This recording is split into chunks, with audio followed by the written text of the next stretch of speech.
Football is a game of joy. The goals, the glory, the roar of the crowd. To outsiders, professional footballers live the dream, money, fame, and the chance to play the sport they love for a living. But behind the bright lights and celebrations lies a much darker reality. Increasingly, players are opening up about their battles with mental health. Me crying almost every day for no reason. Tears were coming alone. Why, I don't know. But maybe they were they were there for a very long time. And one issue stands out: depression. So why do so many footballers suffer from depression despite living lives that seem perfect from the outside? At the highest level, football isn't just a game, it's a business. Every touch, every mistake, every result is judged by millions. Young players carry the weight of entire fan bases on their shoulders. A missed penalty, a poor season, or even one mistake can destroy a reputation. I played at a high level, but I was never the main person within the team. What does that bring? It does affect you. You feel like you let your people down, you let yourself, your teammates, the fans, you take it on yourself. For some, the pressure is overwhelming. Former Arsenal and England defender Tony Adams once admitted he turned to alcohol to cope with the crushing weight of expectation. Others describe feeling trapped, like machines rather than human beings. You know, like I'll be honest with you, I still have moments where I'm like, I didn't deliver for Arsenal to win the Champions League. I'm in the final, I had the opportunity to score, I didn't score. I wake up from it sometimes. You think it's easy? It's not easy, the team that I support. It is not easy. Like, I live with it, but it's gonna take a toll out of you. I'm a human being. Footballers are adored by fans, but many feel deeply isolated. They spend most of their lives in hotels, airplanes, and training camps, far from family and friends. Moving abroad makes it worse. Different languages, cultures, and the constant demand to perform. What looks glamorous can actually be lonely. German goalkeeper Robert Enke, who tragically took his own life in 2009, spoke of feeling isolated and fearful that admitting his depression would end his career. His story remains one of football's most heartbreaking reminders of how fame doesn't protect against mental illness. For many players, football isn't just a job, it's their identity. From childhood, they've been told they're special, that their entire life revolves around the game. But what happens when an injury ends that dream?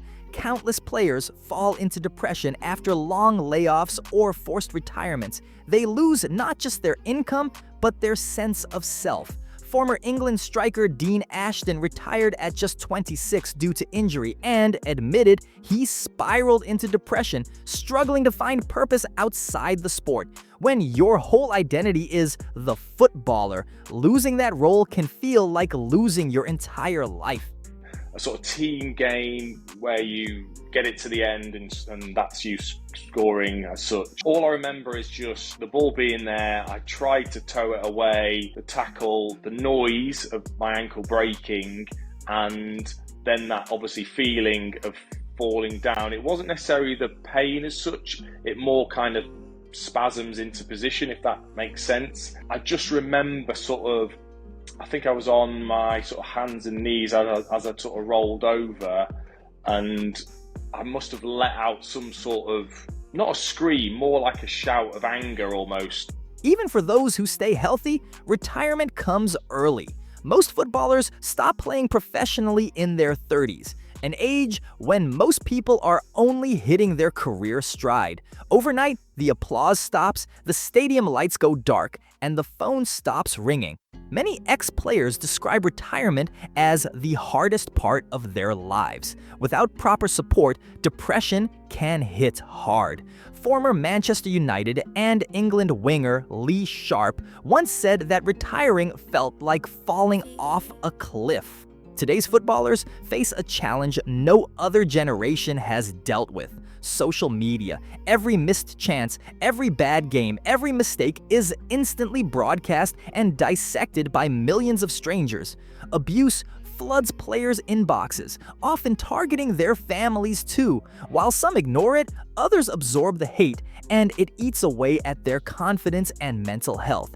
Even top stars like Raheem Sterling and Marcus Rashford have spoken about the toll online abuse takes. One of the biggest problems is silence.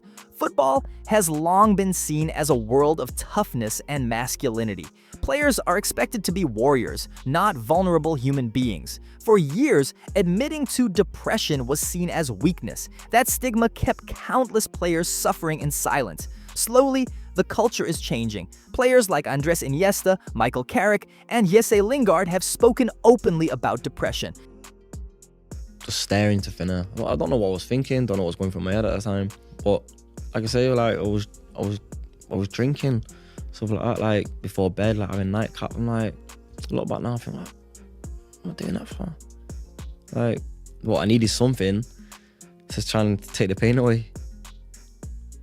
And like put me at ease somehow. And like try and forget what was going on. But it makes 10 times worse.